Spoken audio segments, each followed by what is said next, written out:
The November 7th Executive Committee meeting is called to order. First, I'd like to ask our interpreters to explain how to access interpretation. Please go ahead.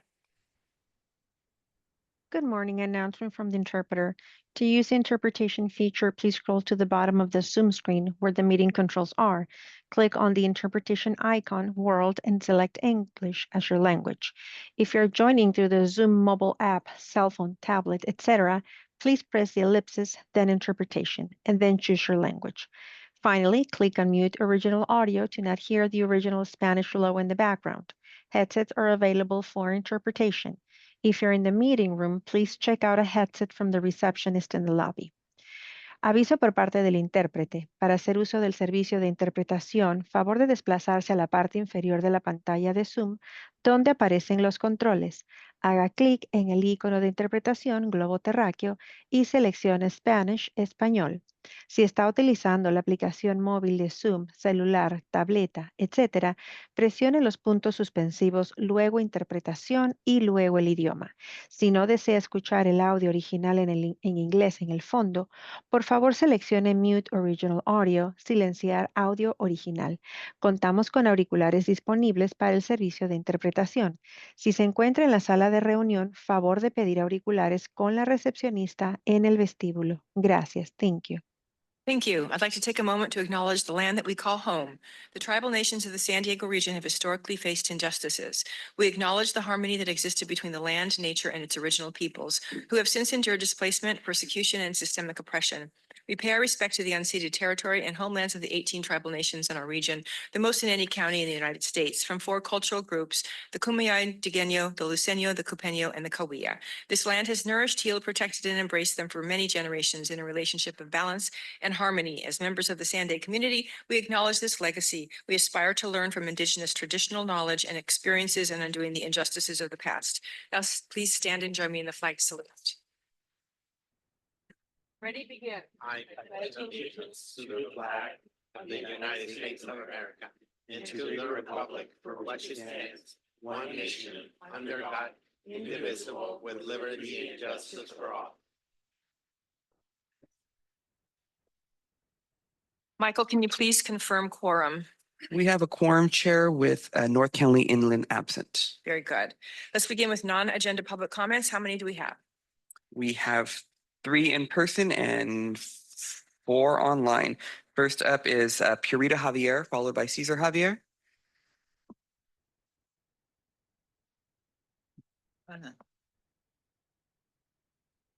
Good morning.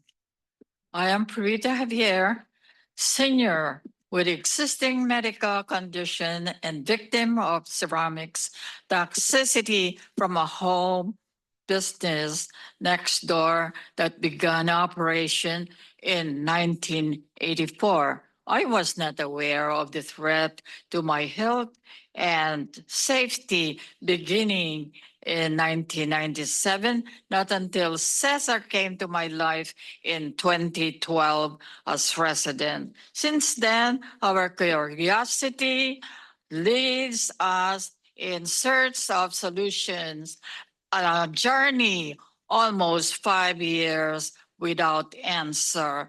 We are guided by divine hands to join and participate with SANDAG. In fact, Attorney Campillo, City Councilor D7 commented, Mr. Javier, you are everywhere. True, because we can attend twice as his Navajo Community Planning Group, which miraculously gave us the opportunity to hand him a copy of our community petition on hazardous home business, twice to his Sarah Mesa Planning Group. He gave us hope when he asked us in private, what reason why the city cannot solve your D9 community problem. He is the chair, economic development, working committee, which we also attended. Thank you, Purita. Your time has expired. Next is Cesar Javier, followed by on my Truth. side. Hmm. Stay on my side. Mhm. Cesar Javier, a victim also of poison gas. I recall that September 16, 2025 at 2:30, I pronounced the words, dreaded words, perceived by Councilor Laqadda. You crossed the line, Mr. Javier. It was a divine intervention, sir. One time, you asked the public, let's have a few moments of silence. Why, Mr. Laqadda? Because the Pope has died. The death of the Pope has nothing to do with moral public service that is supposed to be handed to us, vulnerable community. Going back to our topic, no one has dared to say a solution. No one has dared to say, Mr. Javier, we will help you. Because it is a legitimate petition. No one in the city, elected officials, starting from the mayor, whom we saw at the Alcala Church waving an envelope before the election, and so with the New Creation Church. What does it mean? We sent letter. We visited the office 10, 20 times. We had formal talk with Councilor Laqadda at the San Diego 350 picnic meeting, and gentlemanly declared to me, a senior, Mr. Javier, I will talk to Councilor Rivera. And who is Councilor Rivera? A liar. In his two letters, it was all deception. Thank you. Your time has expired. Next is Truth, followed by Andrea Ebbing online.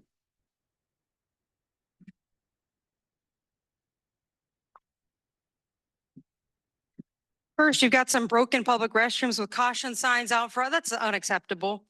Now, on the way here, I ran into someone who's worked for 2 cities, and they said they like my work, so good to know I'm building a countywide legend. For the record, I found out that on September 26th at 11:56 a.m., Joe's staffer, Vicky Joe's, contacted Sean's staffer, Julio Garcia, who sent to Amberlyn and Ariana the temporary restraining order against Cesar Javier. The dumb city attorney, Elena Min, couldn't even spell the word council correctly. But as expected, with the consent of Marty and Jennifer, it was terrorist Sean Alo who tried to censor free speech. He failed. To counter SB 79's 9-story towers, what if transit frequencies were reduced to 16 minutes? Literally tell bus and trolley drivers to stall for 1 minute. That way no neighborhoods are harmed by pervert Scott Wiener's evil SB 79. And those who rely on public transit will not suffer heavy harm like NCTD's unacceptable 1-hour frequency does. SANDAG needs to stream all meetings on YouTube. There needs to be a way to watch these meetings live outside of the private company Zoom. And there needs to be a way for the SANDAG AV team to display commenters' photos and videos by sending the file in an email. Only allowing that ability by Zoom is stifling free speech and public documentation. I'm actually going to blame Michael for all of that not happening. But I want to point out good positive changes. Clerk Michael fits in great and definitely lets people know the topic while Francesca and Ariana laugh. The ignoring of the unjust way to vote is an option, a much more accessible area for wheelchairs and other mobility devices, a much calmer and less toxic environment, that every person on the current security team has been cool and very helpful, and they have absolutely followed the policy on respect. There are also some nice workers here, though I exclude some project managers. I appreciate the more predictable ending time with usually reasonable agenda lates, excluding when committees are after a BOD. That still needs to change. Mario implementing needed changes and never bragging about it. But the interpreters are my favorite because they can somehow manage to translate my 5 words per second speed. That's what they told me at the retreat. So I have tried to slow down the best I can. Thank you. Thank you. Next is Andrea Ebbing online, followed by phone number ending in 8813. Hi, my name is Andrea Ebbing, And my ex is a county contracted rehab owner of Apex Recovery. And I made the fatal mistake of refusing to marry him, which made me a #1 target for years. I would go to the city and county and the police seeking help. I'd get threats of murder. I'd get threats of taking my life away, severe consequences, retribution, you name it. And what did anybody do to help me? Nothing, zero. This is a man who has 3 open CWS investigations.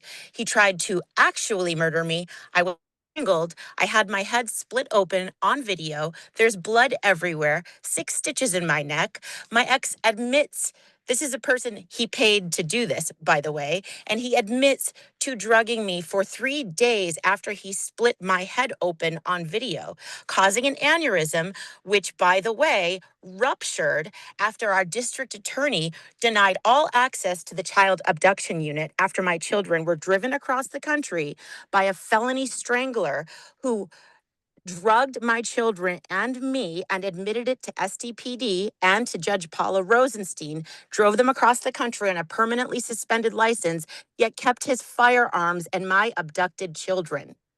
This is unacceptable.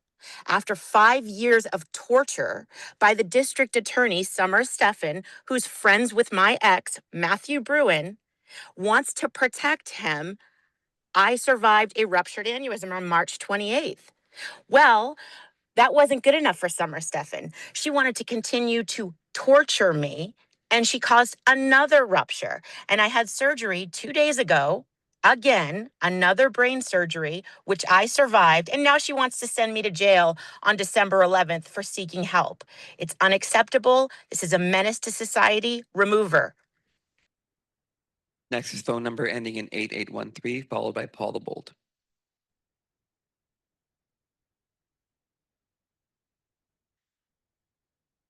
Go ahead. Okay, Consuelo here. Can you hear me? Yes. Okay, thank you. Okay, every time I attend these meetings, you know, I hear the same hollow words.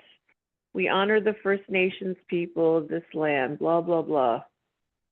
Yet every same, like, it's just, it's the same freaking system that has committed those injustices, and they continue to commit new ones today. Only now we are all the victims, even you sitting down, feeling like you represent your constituents. You guys talk about equity and sustainability, and you keep forcing projects that no one has asked for. Useless and inequitable things like endless bike lanes that waste our money. They choke small communities, and you know, while real needs of the people are ignored. You claim to represent your constituents again, but your actions tell a far different story. And the reality is, whether you know it or not, whether you want to admit it or not, you work for an agenda. And that's to serve corporate and political interests. And unfortunately, it's the same hierarchy that once stole land now steals autonomy, freedom, and common sense. It's sickening to witness year after year, week after week, month after month, how you guys push policies that divide, restrict, and burden the public while pretending it's for our good. And meanwhile, families are struggling, roads are crumbling, small businesses are closing. And yeah, you're still talking about the climate and all these control measures that truly only benefit the oligarchs and not the people. Next is Paul the Bold, followed by Blair Beekman.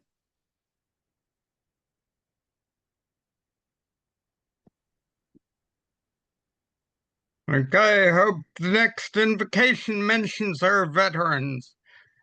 Truth, thank you for your satirical speech. SANDAG seems not to deal with real financing in the current climate, where the states, feds, and San Diego City and County have large deficits. Moreover, the feds have already clawed back funds already approved. And unfortunately, SANDAG has shown that it wastes money on things that need to be redone, from the botched tolling on Route 125 to bikeways as dangerous as the original roads, to the Los Angeles corridor, which needs constant attention now and will in the future. And some worthy projects like transportation for seniors and discounted fares for students seem to be underfunded. The first priority should always be safety. Build up things like evacuation routes, especially on projects that were promised years ago, and cancel roundabouts which impede an orderly evacuation, and bike lanes, most of which have glaring safety issues. Also, some of the HOV lanes I've seen are pretty narrow, and some narrow suddenly, hence they're more dangerous than should be. Next priority is doing what was promised years ago. Unfortunately, SANDAG has a bad track record on following through on promises, like the long-delayed downtown stopover or the incomplete safety improvements on SR 67, and hope no one's holding their pee until the downtown stopover is done. You keep bringing up the trust issue. Unreasonably delayed Thank you, Paul. project. Your time has expired. Next is Blair Beekman, followed by the original draw, our last public comment. Hi, Blair Beekman. Thanks for the meeting today. I guess I'm hearing Andrea's story, a previous public commenter.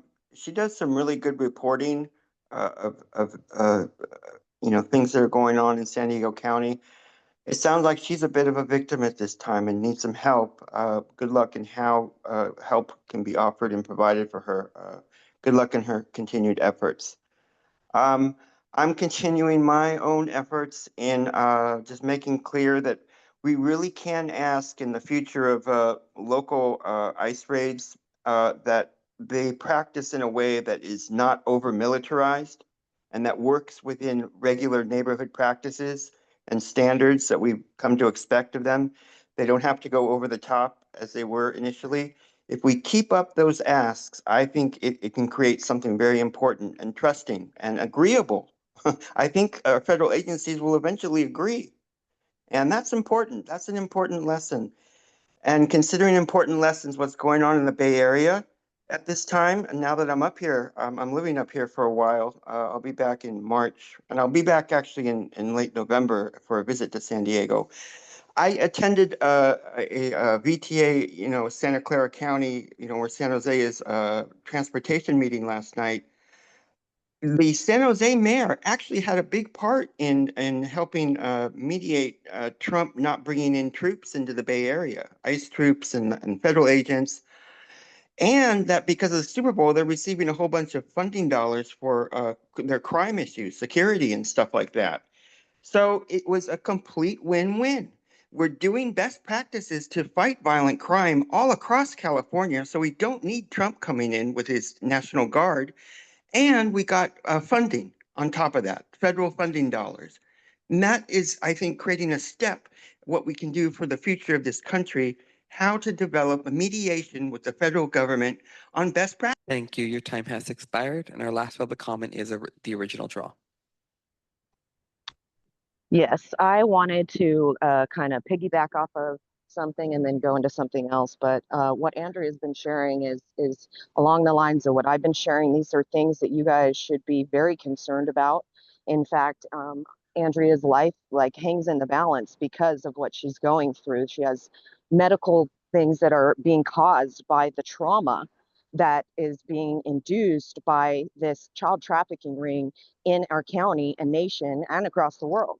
And it's like nobody seems to care, and people, are set to lose their lives potentially because no one is doing anything. We have a district attorney who, along with her husband and her sister, have got this ring going on where nobody gets any kind of justice because they're the gatekeepers of it.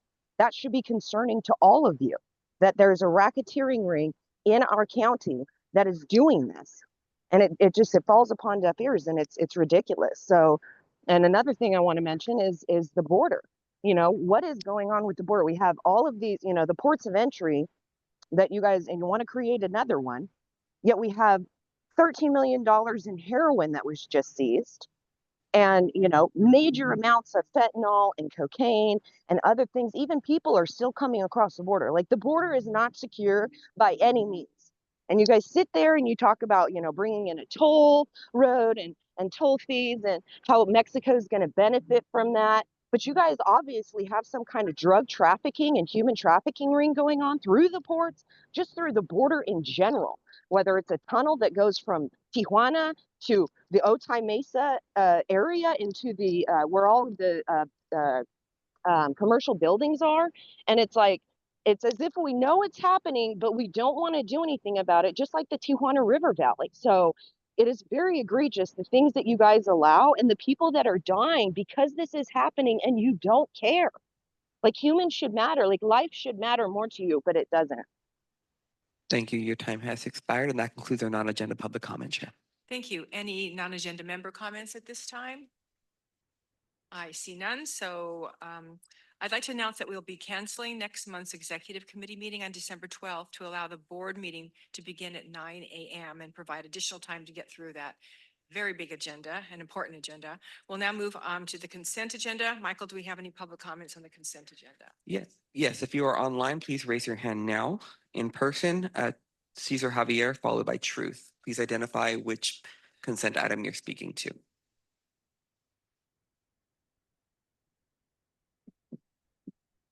Cesar and Purita, I cannot speak without my wife here, declared as sick. And in journey of in our twilight years, we will be present and a learner forever in this University of Life. The minutes of yesterday time is remembered, such as when we contributed in our humble cognitive ability, physical solution on how to clean the polluted geography, water,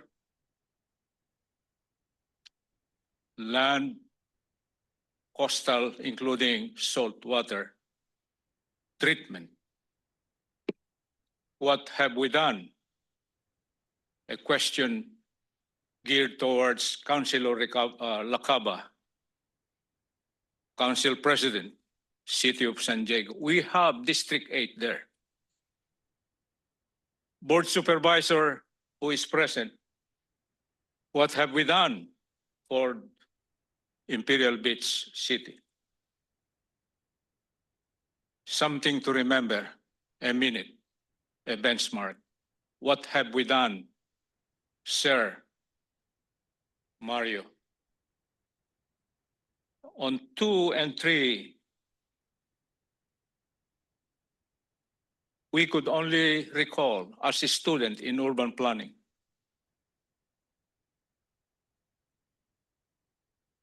Considering the elements of shell, man, his shelter, society, mobility, circulation. Thank you. Your time And has that expired. is Next deported. is Truth, followed by Blair Beekman online.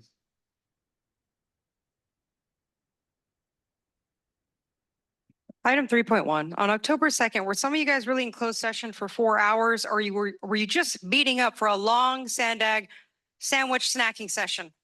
There's no evidence to prove otherwise. On October 10th, Minto was absent and Jack was here when he didn't need to be, which tells me Jack loves working. He lies when he says he doesn't. Item 3.2, the November 21st agenda, smart to cancel the executive because I was going to say you guys are definitely going to talk too long on the transportation program and on the bylaws. The December 12th agenda, the annual public transit report should be a discussion item, not shoved into consent, because we need transparency and accountability on what the heck kind of racket MTS and NCTD have been running. Enough of their corruption and negligence being swept under the rug by SANDAG. I can also see this meeting running way too late. A regional plan EIR, an independent assessment of finances, plus a bond issuance refunding. Sounds like disaster waiting to happen. Item 3.3, is it normal for a governor to veto 123 bills a year, especially when most of them come from fellow Democrats? Bill lowlights Jackie Irwin's AB 1207 extended cap and trade slush fund scams to increase cost of living on basic essentials such as housing, gas, and food via more hidden taxes that will make even more people leave California. Just like pervert Scott Wiener's SB 79's 9-story towers in every neighborhood, it's about benefiting the wealthy campaign funders like the corporate developers, utility companies, and political union grifters at the expense of working families. While Cara DeMaio's AB 24 to give the backcountry a voting voice was, of course, denied. I found the Peisner update very biased. The huge omission is everybody knows it's the crazy Democrats who want people to suffer and die. They prove it in their destructive policies and in the fact that they refuse to pass a basic budget to instead insist on wasting American tax dollars on non-citizens. Democrats already admitted the Schumer shutdown is their leverage. That should be in the report. Anyone who plays these political games with our government should immediately forfeit their salaries and go straight to prison. Happy Veterans Month, because that's what it's really about, not their political games. Thank you. Next is Blair Beekman online, followed by the original draw. Please identify the agenda item you're speaking to. I think I just wanted to speak to the meeting minutes. I don't know its number, I'm sorry. Oh, go ahead. Thank you. Yeah, about the meeting minutes, you had an item at this October 10th meeting working on the future of work groups and committees, what that will be like. I found that an interesting agenda item on that date, and so thank you for it. I think just a reminder that how it can help with better practices of accountability within SANDAG. Good luck in your efforts in working towards those good goals, and that we are trying to work on it, and we've seen some improvements, and good luck in continuing those good efforts. I guess that's about all for myself. Thank you. Thank you. Next is the original draw, followed by Paul the Bold. The political rhetoric in your legislative reports and pretty much everything you guys do. I mean, looking at Prop 50 and how Democrats wanted gerrymander to stop gerrymandering, and now they've done it and are going to be getting more seats. It's just ridiculous, the things that go on when it's complete hypocrisy, especially when we talk about federal funding and the reason why it's cut, and talking about Trump going after Democrats and all of these things. It's like, well, the interesting thing is that nobody wants to take responsibility for their actions that have led to what is happening. California and many other states won't even report their SNAP data. Why would you not want to report that? If you have nothing to hide, you should be transparent and be like, we didn't give this to any illegals. But nobody's able to do that because they know they're complicit in it. Yet we want to sit here and continue to spew the rhetoric that it is someone else's fault, right? And you can't believe that somebody would do this, and people are going to be suffering because people need to eat. Yeah, they do. They really do. But nobody seemed to care when people were suffering, when FEMA was giving all of this funding to the illegal invasion and all of these NGOs. I mean, the NGOs have been making money off them coming and going. It's been a huge human trafficking thing that continues. And it's like, I've been telling everybody for so long, like, you say F you to the federal government, they're going to say F you too. And you guys continue to say F you. And you're like, I don't understand why this is happening. This is so wrong. You guys did it. You chose to be complicit in it. You chose to aid and abet, and you continue to do so. So you're to blame for the reason why no funding is going to be coming in. So why don't you, in your legislative reports, write what your responsibility is in that, as opposed to blame shifting and making it seem like you guys had nothing to do with that, especially while you were saying the border is secure. Thank you. Your time has expired. Next is Paul the Bold, followed by our last public comment, Consuelo. Okay, can you hear me? Yes, go ahead, Paul. Okay, legislative status. Long list of legislation It's already done deal, so I'm not quite sure why it needs such a lengthy, non-specific discussion. I see long discourse on the shutdown, but nothing that SANDAG can do about it, and other unfavorable legislation. So why is it there? Now, as I noted previously, in view of the mess in the state and federal and local budgets and the uncertainty even of existing funds, funding strategy should be discussed at every meeting. This meeting, I think the focus should be on getting rid of the messed up and unfair SR 125 tolling system. Let's focus on safety and transportation. Review of draft board agendas on November 21st. On the policy updates, you need a public contract database and to limit the number of sole source and non-competitive contracts, which we kind of know are a big source of fraud. December 12th, more audit extension requests. The company is trying to gloss over their scams, or is there so much waste and fraud that it is overwhelming your internal auditors? 3, approval of the meeting minutes. Glad the October 2nd minutes detailed actions taken. But it still has a lot of names without saying what they talked about or what ideas they contributed. As for the 10th, here comes the list of names like the Oscars and who did what. More stuff the public has to look up and listen to and imagine what prompted the item's yes vote. Very disappointing. SANDAG's so understaffed that it can't Thank you. Your provide time has proper. expired. Our last public comment is Consuelo.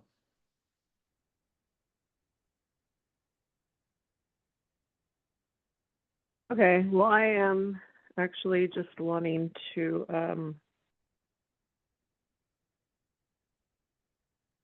say that amen to all the previous speakers, concerned citizens, and yeah, everybody has pretty much covered everything. So I'm listening in, paying attention, and wish that the rest of the county were too.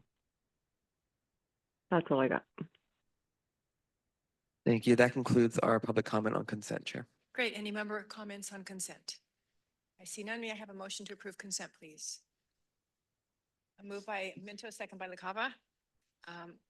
Please vote. Do we use our devices here? No? Okay, please. All in favor, say aye. Aye. Any opposed? Any abstaining? And that passes unanimously. Okay, now we're going to move on to the proposed update to board policies. Welcome back, Julie. And please go ahead, our policy expert. After you're all done, you will have updated about 25 of 40 of your policies. So good morning. This is the third batch of board policies that are being proposed for amendment this year. We also have a proposed change to the bylaws.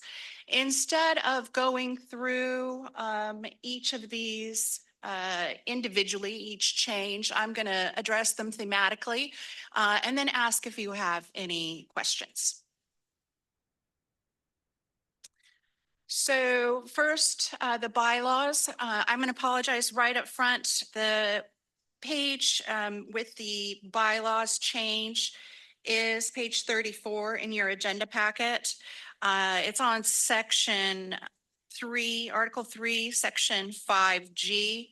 This is a change to allow for compensation to board members for attendance at virtual meetings when permitted by law. Unfortunately, the track changes didn't show up for this change in your packet. And so I want to point out that the change is the addition of the last sentence in Article 3, Section 5G. If you have a version of the agenda packet that was downloaded before yesterday, late in the day, it might not show that track change for you. So again, the change is that last sentence in subparagraph G. Also, we're proposing changes to board policy 1. Those changes are changes that the executive committee requested to modify in some manner the responsibilities of the various policy advisory committees at the agency. Next, we have Board Policy 5. Board Policy 5 concerns sponsorships to events like Bike Anywhere Day.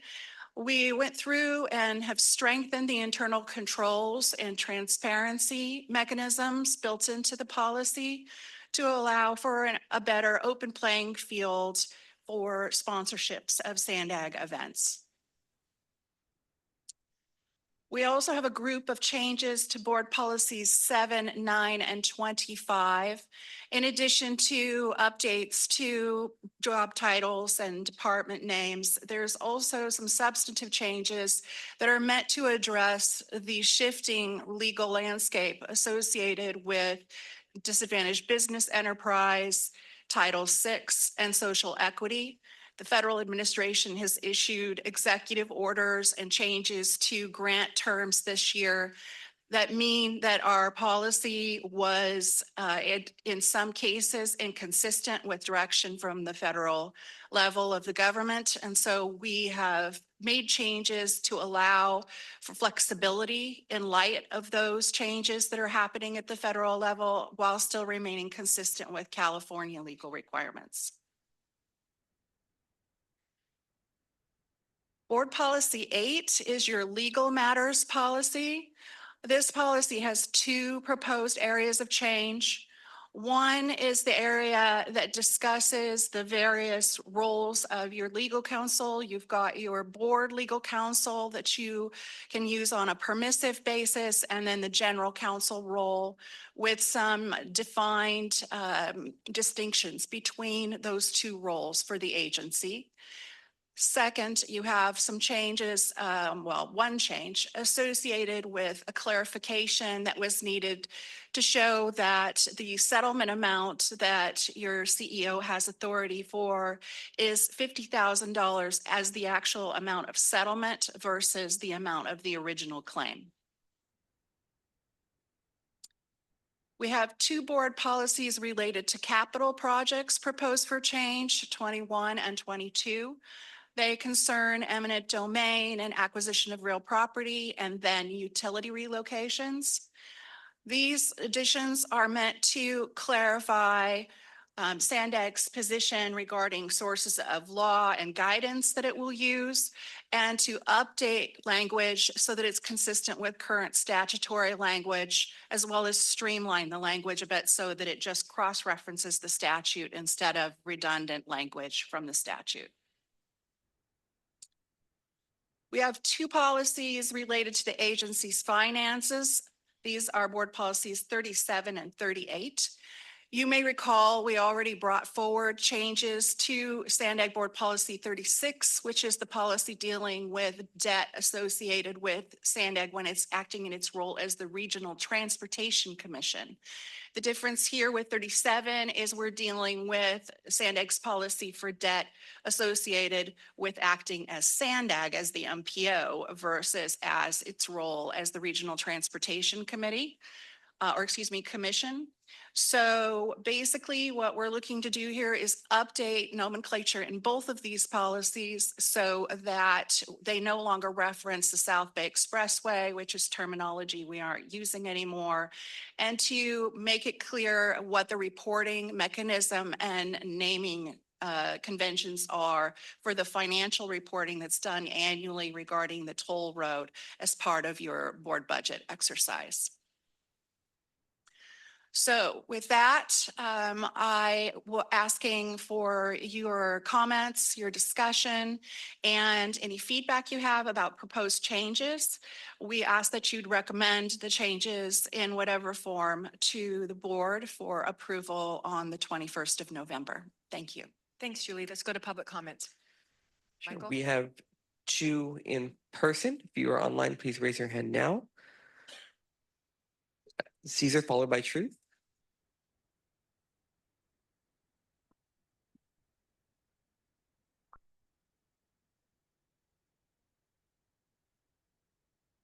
Toastmaster teaching advised us to spend a moment looking at thinkers eye to eye. Value analysis as a model, could we not pattern it from our Constitution, where it says there we have 7 articles and 27 Bill of Rights, coming 6 more, if only to visualize the intent, which is working together in simple language. Number 2, ensure justice. A justice that is fair to rich and poor, Councilor Luqadda, Councilor Rivera, if they are present here. Cesar, are you speaking on any of the board policies, please? And sorry. Ensure domestic tranquility, ensure defense. Defense here means to me protection from nature. We cannot defeat nature. Are we prepared to protect us? Our physical development, our San Diegans, old, young, sick, and dying. Public welfare for posterity, patrimony for our future's children's children. That's one thing that we could input to you. And consider resource, not only money, Councilor Luqadda, but the principle of harnessing mass, a vector, a force to bring about. Thank you. Your time has expired. Next is truth, followed by the original draw online.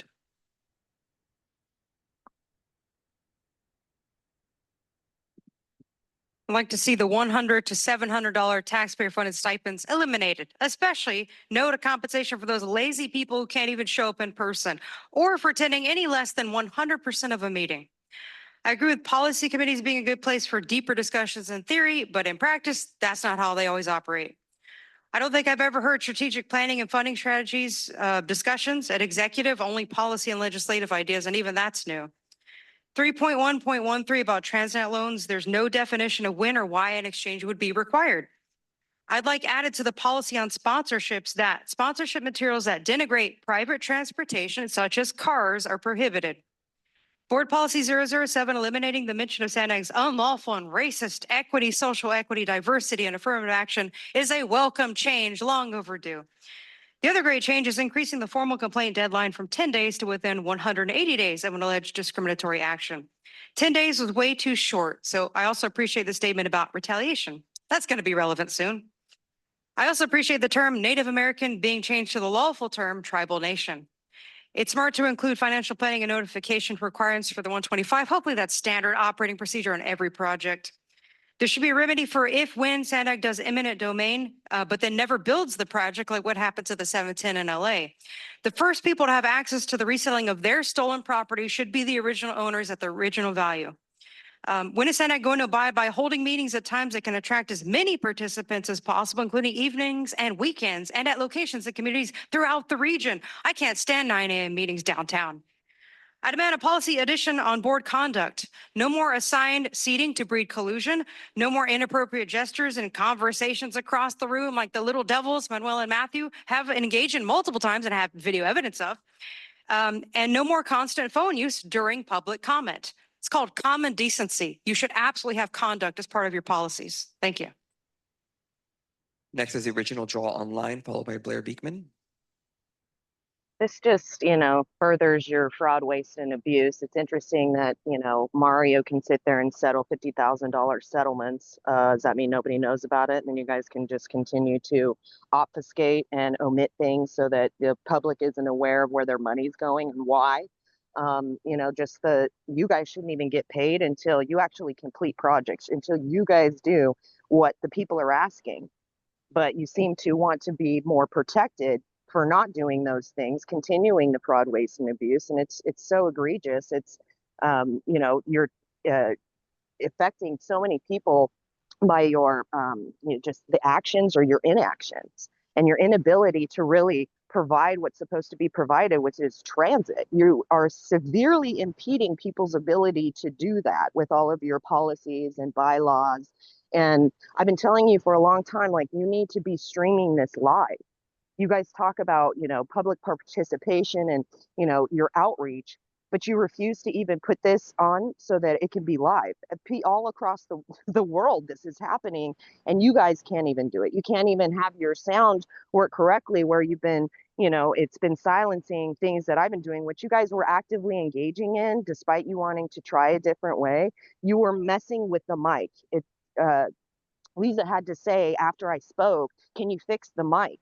So, I mean, there's things that you guys are actively doing that are causing that to happen. It's not just the system, but the fact that I can go live and I've got, you know, sometimes 50 to 100 people watching live when I'm at the meetings, you should be able to do it. And it shouldn't cost $1 million or even $100,000 or even, you know, $5,000. Like, you guys can do it. You refuse to because you don't want people to know and be aware. You want to wait a few weeks while you post the video so much time later that nobody really knows. And by the time they see it, there's nothing they can do. So it's ridiculous. This is more BS on your behalf. Next is Blair Beekman, followed by Paul the Bold. Hi, Blair Beekman. To try to clarify my previous public comment, I'm not sure how much involved the San Jose mayor has been with working on the Trump issues in the Bay Area, reducing ICE agents, but he had a part, I think. So just to note that in some form. I wanted to comment for this item that I wanted to comment on just on the to try to add to working with the current federal administration that you've had language modifications based on new and rescinded federal executive orders, compliance review recommendation timelines, notifying federal agencies and Caltrans of complaints. I wanted to talk about that in terms of how we can be working towards mediation and a middle ground. I don't know if what they're offering at the federal level is all that good, however. So thank you for working on it in any event, and good luck in the patience to try to, in working together to better understand that middle road, how to work towards it. Good luck in those efforts. So we have peace, basically, and not total fighting all the time. But good luck to best practices. I mean, we shouldn't be allowing over militarization of our local areas, that's for sure. And to conclude, toll road issues. That to me is kind of quality of life issues, the renaming of the toll road areas. So, you know, I've been talking about the importance if we do tech accountability well for the toll projects, that's quality of life. That's really building our better selves and community. So good luck with those sort of good efforts. Thank you. Next is Paul the Bold, followed by our last public comment, Consuelo.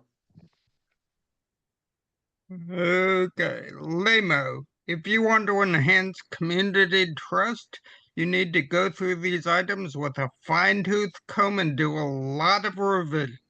Also, these also seem to reduce free discourse in the committees. Policy 1, Section 3.1.3. The Exec Committee should weigh in on all financial transactions, particularly those over $500,000 where fraud has a greater impact. Indeed, this is part of Section 3.1.8, making decisions related to risk planning or budget and finance strategies. Section 3.1.18, Exec Committee should not be approving Transnet loans. Section 3.3.2, strike out, the Regional Planning Committee should also be able to recommend funding strategies. And also the Border Committee should be able to recommend funding strategies. Policy 2, there should be no conflicts of interest between SANDAG or the sponsors or hosts or with anyone else, such as potential contractors. Section 1.2.1, anyone, not just the CEO or delegate, should be able to review the event documents for compliance with policy. I have seen enough to tell me that if you want to enhance community trust, you need to go through these with a fine-tooth comb and do a lot of revision. As for policy, 12 Border Patrol officers were arrested in another state for drug deal conspiracy. I suggest a policy at the ports of entry that everyone be subject to search, including those who run it. Also, I was terribly disappointed to learn of all the junk happening to Andrea Ebbing. Thank you. Your time has expired, and our last public comment is by Consuelo.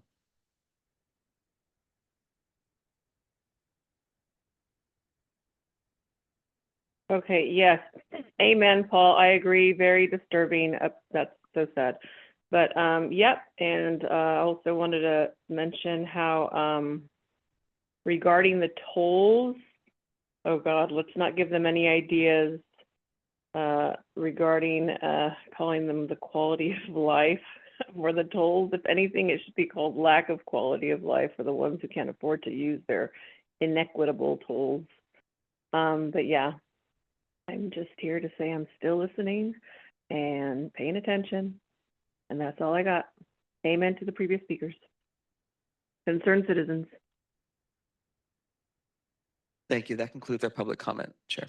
Thank you. On to board our executive committee member comments. Yes, Mayor Duncan. Thank you. And thank you, excuse me, for your work on these changes. I just had a couple of quick questions on looking at the Transportation Committee membership and responsibilities. I just have some questions about some of the changes. So let's see, this is under, if anybody's looking, this is board policy number 1. So looking down at transportation, which is number 4 on that policy. My first question is, I see the red lined out 3.2.3, establish/approve transportation prioritization criteria for SANDAG programs. I was curious about the background for that one and what that means. Yeah, we had actually also flagged that. I'm sorry, this was an inadvertent mistake. We are recommending that stay with the Transportation Committee. Okay. We think that's important given the membership of that committee. Okay, thank you. Then I look at 3.2.10, or a little further down, approve contracts for transit up to the amount approved by the board. Is that responsibility being just put back with the board, or is that being moved somewhere, or is it integrated somewhere else in here? Can you say what number that was again, please? Yeah, sure. 3.2.12. No, I'm sorry. Right above that, 3.2.10. I believe that one moved to the executive committee. Okay. And the thinking there was empowering the executive committee to take on sort of those funding and financing discussions. Okay, appreciate that. Keep going. Let's see. I want to go back just to, I think, the first one there, which is, what is it now? It looks like it changed, 4.1.1 now. Yeah, so it's 4. It looks like under the new designation, it used to be 3.2. It says provide oversight for consolidated transit responsibilities. And the one thing that seems kind of strange to me in some of it, okay, let me ask this question. Oversight of what, of who? I'm going to let Julie take this one because it has to do with our role as a consolidated agency. Yes, so the reason this one is here historically is because you have voting seats for the transit operators only on your transportation committee. So the transit operators asked for this as a way to stay involved in the decision-making and responsibilities for transit issues, especially with regard to where there's overlap between the service areas of NCTD and MTS. So this was about helping with things like the regional fare ordinance that covers, the fares for both agencies, that consolidation of transit issues. So when it says oversight, it's oversight of the responsibility. So I guess when I generally want to hear oversight, it's there's an agency that's over another one. Because some other times in these policies, it says like oversight of, the recommendations or oversight of, proposals that'll go to the board. So when I look at this, like provide it's almost, is oversight really the right word? But if there's a technical meaning for what you just said, that's fine. It's ultimately the response to the vote will be with the board. Yes. Okay, and I think that's True of clear. all the PAC actions. Right, and it sounds like it is in some, and other ones, it's a little bit unclear to me, like in that one. Okay, because oversight of the responsibility almost sounds like it's oversight of the board. Let me look at one last thing here.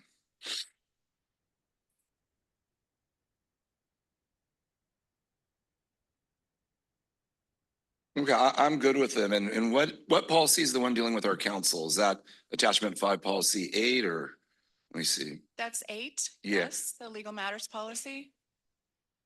I just want to say I thought you did a very good job with that. Thank you. Thank you. Thank you. Any other questions or comments? Mayor Minto?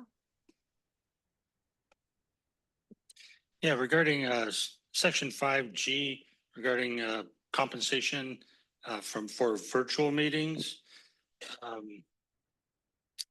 I would be opposed to that. And the reason why is because not necessarily anybody here would do that, but you never know about future board members. It's easy to just call in and say, hey, I don't feel well today. I got the sniffles, whatever it might be, which allows you to, do your virtual meeting. And so I think it would just encourages people to want to stay at home knowing, hey, I get paid anyways. And this shouldn't be a means of their main source of support anyhow. Just my thoughts on it.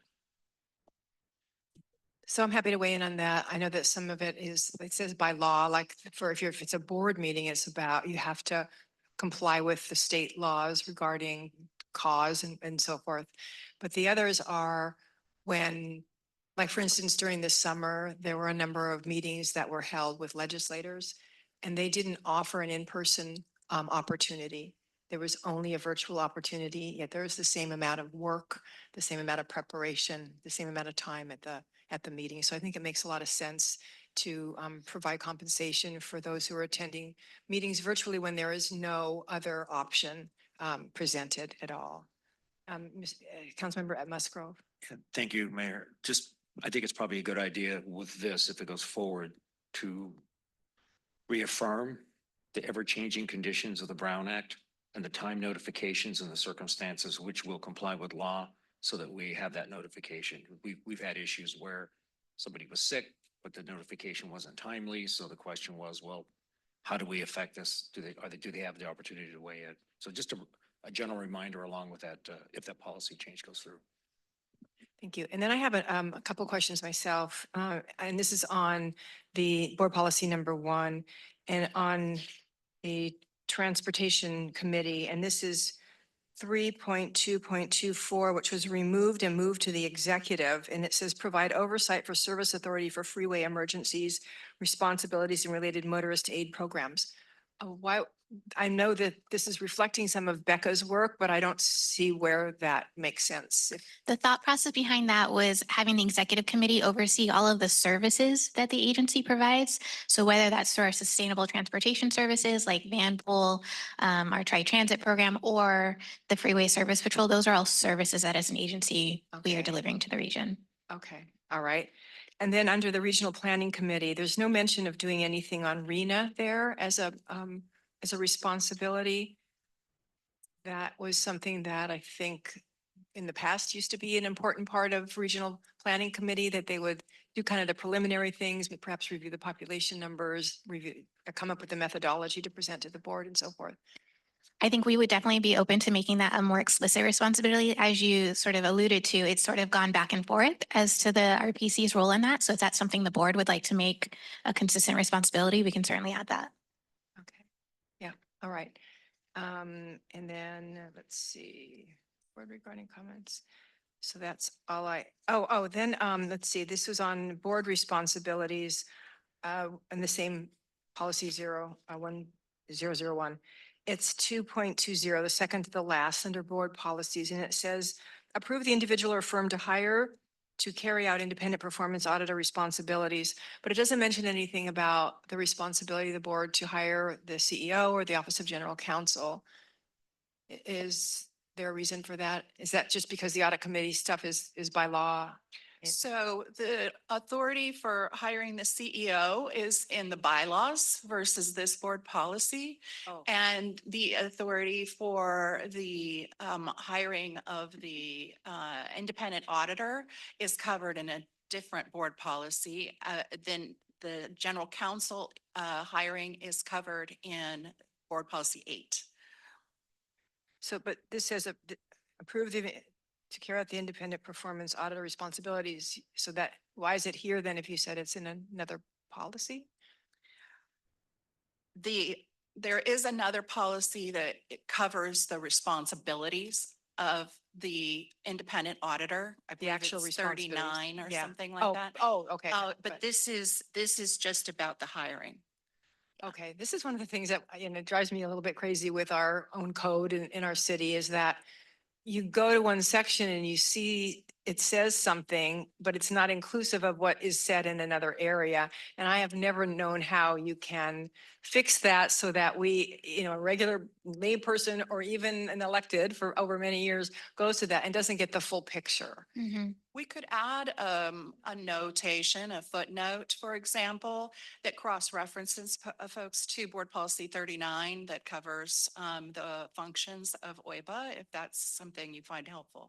Just something to make it so that if this is where you go to find what are the board responsibilities, and there's somewhere else that says that the board's responsibility is to hire the CEO and the Office of General Counsel, point us in the right direction so that we have a full picture is all. I can share, similar to the conversation we had around internal policies at our last board meeting, we do intend to do that same sort of holistic review of board policies next year. So you'll see another recurring package of updates next year as we try to clean up all of that and make it less scattered. Okay, that would be really, Yeah, and also one thing that that's what Robin was mentioning, evaluating all that, and also evaluating which is really policies and which is guidelines. If you look at the one for right away, it starts going into very great detail, which may have to be there, may not, on the right of way acquisition, all that. So what goes where? So we're also trying to do that cleanup also for our employees, so they don't have to be searching for things all over the place. Yeah, good. That'll be quite an effort. All right, yes, First Vice Chair. Thank you, Chair. Thank you for the good work. I know this is tedious, but really important work to both update them and to reflect current practices and procedures. So I had just a couple of things. One, and maybe I have an old copy of the recommendations, but under the Regional Planning Committee, I have a 5.1.6 that is blank.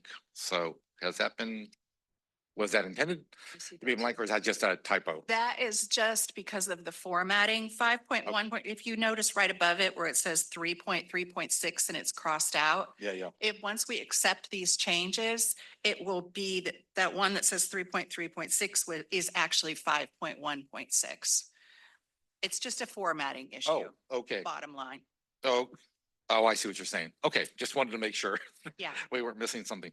And then I wasn't sure whether the chair's comment about adding RENA to the Regional Planning Committee came across as strong enough. I would certainly support that as a line item as well. So I've made note of that. okay, Yes. great. Thank you. Okay, I see. Mayor Minto? Yeah, I just have a little follow-up to that Service Authority for Freeway Emergencies that you talked about. I think I'm the only person here that ever served on that committee when it was under the county. And so my guess is that almost no one on the board of directors even knows what that is or what they do. and what the responsibilities are, how it's funded. I think we still get funded from the state. And so before or in the event that the executive board does take responsibility for hearing, which I think is a great idea, because I've wondered over the years what's going on with that, because most people don't realize that's committee or that's the program that actually still does maintenance on the call boxes on the freeways and other types of things. And so it'd be a great idea that we get a complete rundown or educational scenario, whatever you call the training on that, so that everybody understands exactly what it is, why we even have it, why it was taken from the county perhaps, and what our responsibilities are, because it's probably maybe one of the most unknown things that we do here at SANDAG. Just a thought. Good. All right. Okay, may I have a motion to approve as including the comments that we've had? Motion by Duncan, second by Luqadda. Yeah, Chair, I get a stickler. So what additional changes did you record that you're actually going to bring forward? The two changes that I have are number one, to undelete the removal under the Transportation Committee responsibilities in Board Policy 1, the line that says establish approved transportation prioritization criteria for SANDAG programs. And then under Section 5 of Board Policy 1, to add a provision regarding RENA responsibilities for the Regional Planning Committee. Okay, thank you for clarifying that. So I'm happy to second. Okay, all in favor? Aye. Aye. Any opposed? Any abstentions? Okay, that passes unanimously. That's it. So before we conclude, let's take we don't have any continued non-agenda public comments. So this concludes our meeting. The next executive committee meeting will be in 2026. This meeting is adjourned.